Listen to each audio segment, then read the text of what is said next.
이번 영상의 주제는 교통사고 상해 등급이에요. 어느 날 교통사고 치료를 받고 계신 환자분이 치료를 마치고 귀가하시기 직전에 상해 등급이 뭐냐고 물어보시더라고요. 일단 간단하게 설명은 드렸는데 영상에서 좀 자세히 다뤄보려고요. 일반적으로 교통사고에서 상해 등급은 합의금하고 밀접하게 관련되어 있어요. 상해 등급이란 다친 정도의 등급이에요. 1등급부터 14등급까지 나뉘는데 숫자가 낮을수록 중대한 상해라는 의미예요. 예를 들어서 1등급 상해라면은 심각한 뇌손상, 안구파열, 심장파열, 이런 무서운 상해들이죠. 숫자가 높을수록 상해가 경미했다는 의미가 돼요. 예를 들어 교통사고 때 무릎이 차량 실내 어딘가에 부딪혀서 멍이 들었다. 이런 건 14등급이에요. 뼈는 이상이 없지만 핸들에 가슴을 부딪혀서 가슴이 아파. 이러면 13등급. 가장 대표적인 교통사고 상해인데 목을 삐끗해서 아파. 이러면 12등급. 손가락에 금이 갔어. 이러면 11등급. 이건 전치 2주, 전치 3주 이런 거랑은 좀 다른 개념이에요. 형사소송을 하는 폭력사건에서는 이게 전치 몇 주냐 이런 게 중요하게 사용되는지 모르겠는데 일반적으로 교통사고 상해는 이 상해 등급표가 제일 중요해요. 이건 합의금 산정을 하는 기준이 되고 만약 본인이 실손보험 등에 가입되어 있으면 그 보상금 책정하는 기준이 되기 때문이죠. 간혹 교통사고 환자분들 중에 진단서에서 전치 2주를 전치 3주로 바꿔달라고 강하게 요청하시는 분들도 많은데 중요한 건 상해 등급이기 때문에 진단 주수를 억지로 늘리고 이러는 건 헛고생이에요. 아까 그분이 또 물어보셨어요. 원장님이 상해 등급을 결정해 주시는 거냐, 마치 장애 등급처럼. 이거는 대답이 맞기도 하고 틀리기도 하던 좀 애매한 문제인데 왜 그러냐면 제가 환자를 진단을 하고 병명을 결정을 하면 그 병명에 따라서 자동으로 상해 등급이 결정되기 때문이에요. 제가 진단서에다가 이 사람은 상해 몇 등급이다 이렇게 써줄 필요가 없는 거죠. 즉 제가 결정한다는 말이 맞을 수는 있어요. 하지만 이 사람을 상해 등급 10등급으로 만들어주고 싶어서 병명을 바꿀 수 있는 건 아니죠. 따라서 제가 정한다는 말은 틀린 말이기도 해요. 그냥 진단에 따라서 자동으로 결정되는 거다 이렇게 알고 계시면 돼요. 한의사의 역할은 여기에서 병명의 결정이죠. 근데 병명은 마음대로 할 수 있는 건 아니니까. 여기 한 가지 더, 상해 등급은 합의금과 관련 있다고 말씀드렸잖아요. 이게 참 중요하면서도 중요하지 않을 수도 있는 게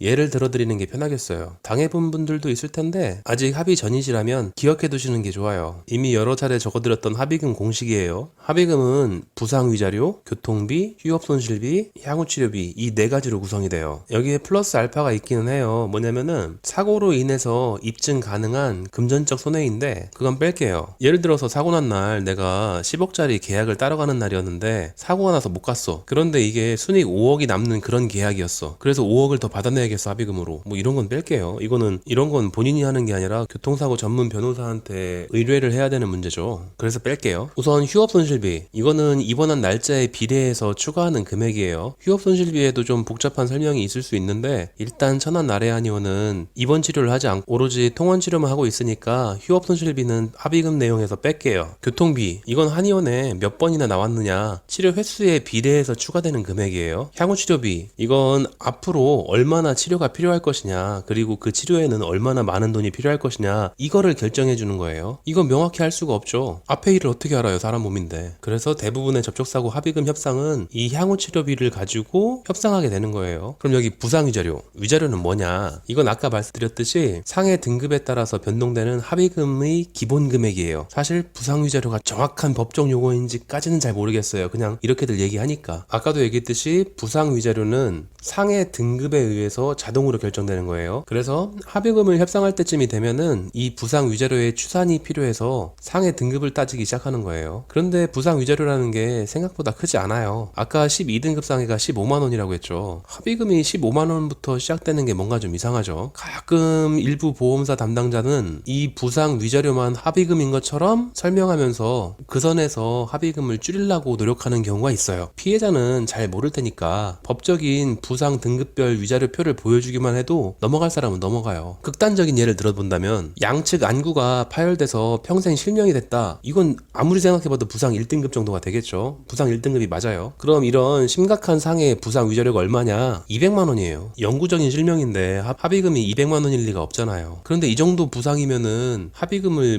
100만원 단위로 얘기하기가 어렵죠. 그러니까 여기선 장난을 못 치는데 접촉사고는 경미하니까 좀 장난을 치려고 해요. 당신은 12등급 상해니까 부상유자료가 15만원이라고 써있죠. 뭐 이런 식으로. 그러니까 부상유자료는 그 자체가 합의금과 동일한 게 아니란 뜻이에요. 부상유자료 표를 봤다고 해가지고 내 합의금이 왜 이렇게 낮지라고 이상해 하실 필요가 없어요. 그냥 그거는 합의금의 일부를 얘기하는 거니까. 결국 상해등급이라는 거는 교통사고 시에 중요하게 사용되는 지표고, 어차피 사고가 발생해서 치료를 받기 시작하면 그 병원에 의해서 자동으로 결정되는 거니까 피해자가 내 상해등급은 얼마냐, 올릴 수 있냐, 낮출 수 있냐, 이거를 신경 쓸 필요가 아예 없어요. 물론 오진이라면 좀 다른 얘기긴 하죠. 다만 중요하게 기억해둬야 되는 건 이 상해등급을 기반으로 하는 부상위자료 그 자체가 그대로 합의금인 것처럼 말하는 못된 보험사 담당자도 있으니까 그것만 경계하시면 돼요.